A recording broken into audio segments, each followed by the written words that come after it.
Good morning. Welcome back to another episode of HardFoul Radio. This is the show that values time and puts God first. Appreciate everybody for joining in today. Let's get started. So, good way to start the show. So, Denver didn't embarrass me last night. In fact, Denver did the exact opposite. They did what you're supposed to do in that kind of situation if you truly think you are an elite team, which is you have a game plan in place that you're not trying to lose the game. So you don't do anything crazy. You don't do anything over the top. They walked into that game against the Cincinnati Bengals with no Joe Burrow and no, hey, look, the only way we lose this game is if we lose it. Like, you don't have to necessarily win that game. You just can't lose that game. And you saw throughout the Bengals get that first drive. There's a little bit of momentum on script. That's the best Jake Browning is going to be all night. The Bengals drive down the field to get a field goal. The remainder of the game, when Jake Browning has to do anything more than be on script, when he has to be any kind of special, they don't cross the 50-yard line. That's how dominant Denver's defense should have been.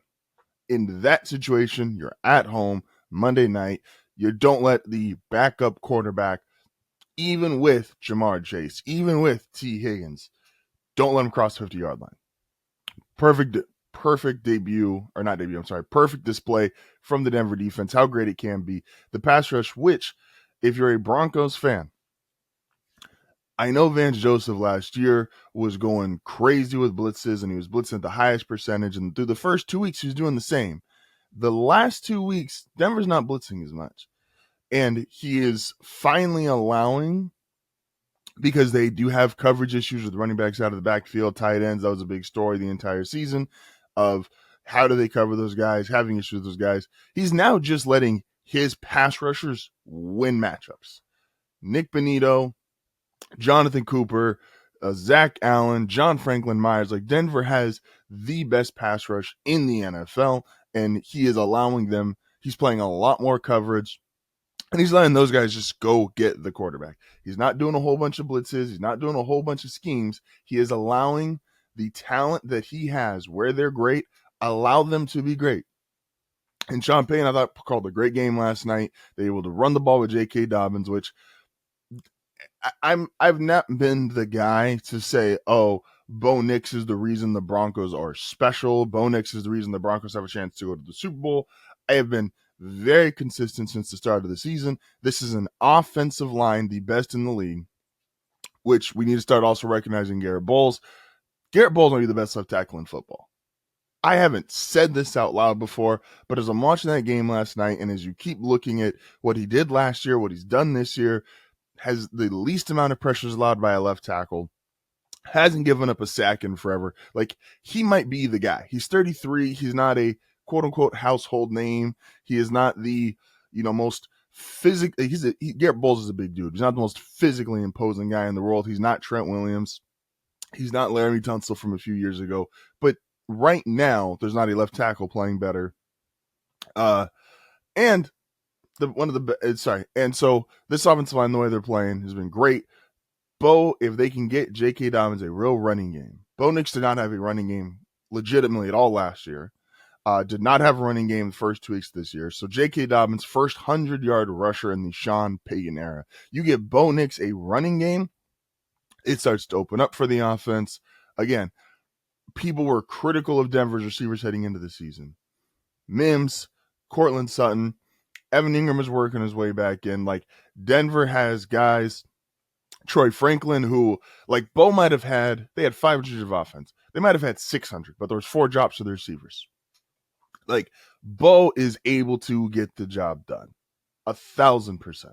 Is he the best player on the team? No. But is he 1,000% a quarterback that can get you to the playoffs and you will feel good as a fan that he could win you a playoff game or two? 1,000,000%. 1,000,000%. And look where Denver was just 2 years ago. And look where Denver is now. This is how quick you can turn around in the NFL, which makes it so unique compared to the other sports where, unless you get a generational talent, which Denver only has one, and they were bad when PS2 first got there, unless you get a generational talent in baseball or in basketball, you don't feel like you can just, get the right coach, get the right GM, and immediately turn around. Denver still is paying off Russ Wilson. This is their last year of having the dead cap against this team. So this team's going to be better, and they've already started paying guys. PS2 was paid. Zach Gallen just got paid. Nick Bonito got paid. Cooper got paid. They're going to have to pay. They paid Garrett Bowles. They're going to have to pay another offensive lineman here once their contracts are this team is set up not just to be good now, but to be good for the foreseeable future. And can we say this? That's a game, again, that the refs were throwing flags on everything. And they were throwing it on both teams. But this was a very flag-happy crew. They were just throwing flags. The slightest twitch. Yes, there were calls that I didn't agree with the call against Cincinnati with the center. I also didn't agree with them flagging Luke Wanberg, Denver center, 3 or 4 times. It was just a weird flag game. Again, Denver, the way you play last night is you cannot lose to Jake Browning. The Bengals just do not have enough offensive firepower to compete with you. And getting all those flags thrown, that's how a team could stay in the game. Extending some drives with flags, you getting pushed back, having a bunch of 1st and 15s, 1st and 20s, and to still go out there, win 28-3. Again, Bo got you over 300 yards, and with a couple drops, it could have been almost 400 yards. You get almost 200 yards rushing. That's the team that we all thought we were going to see. And I get it. It's the Bengals. They're not very good. Joe Burrow's not there. Their defense. But that's what you're supposed to do to teams like that. You're supposed to beat those teams up. You're supposed to look dominant. So, A+ for Denver all the way around. Again, that's a game that I've seen them lose. That's a game I've seen them mess up. And Bo was good. Yes, he had the one red zone interception that I didn't love, but that play was kind of dead from the start. Yeah, and he ran for a touchdown. He threw for a couple. J.K. Dobbins got you 100-plus yards on the ground. The running game in total was good, and that's the kind of momentum you build going into what is going to be their real test next week, playing 1 o'clock game, the Philadelphia Eagles. And we'll see where Denver stacks up against the elite of the elite. Let's talk about Bengals real quick. This is why it's so important, and I keep hammering this.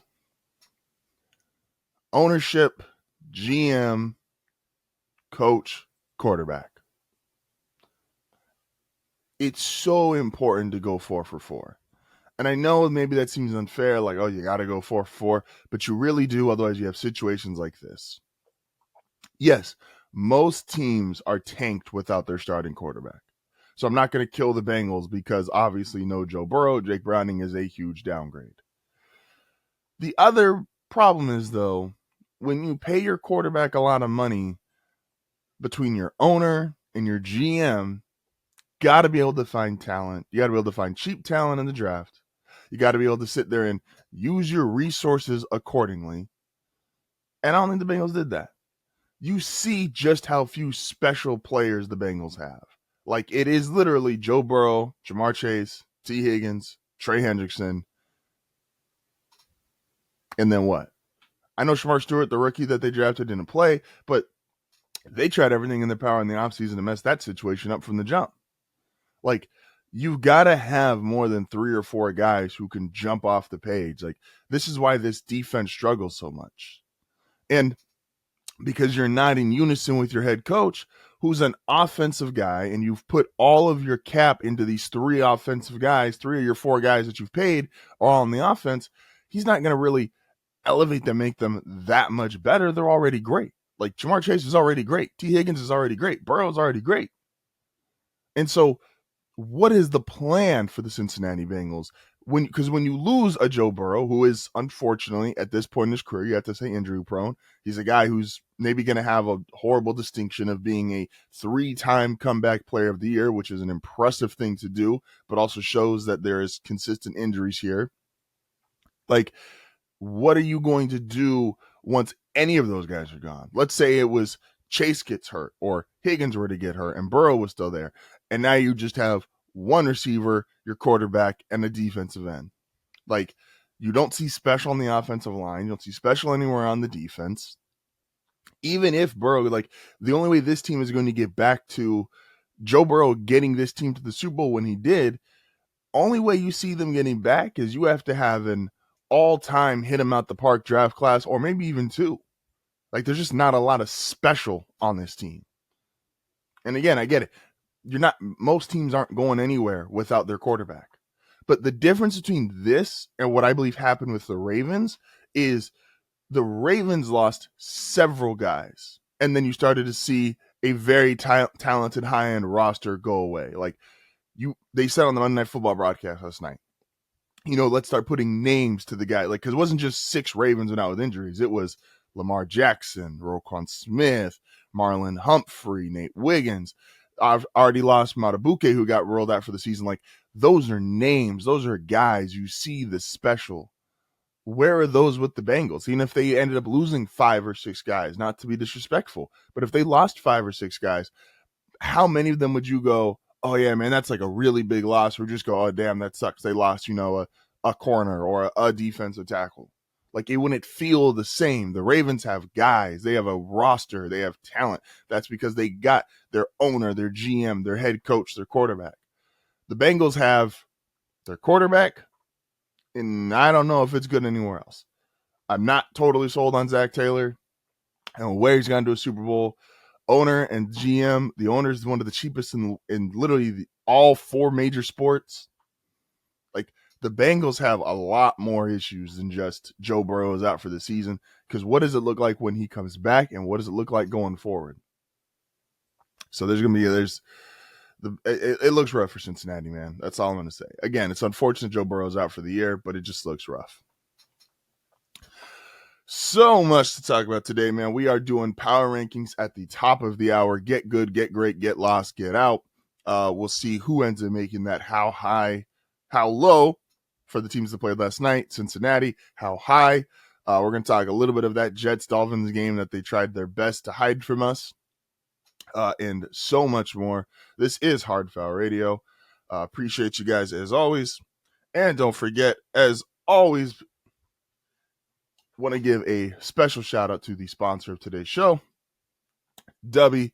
Look, man, it's 4:00 in the morning.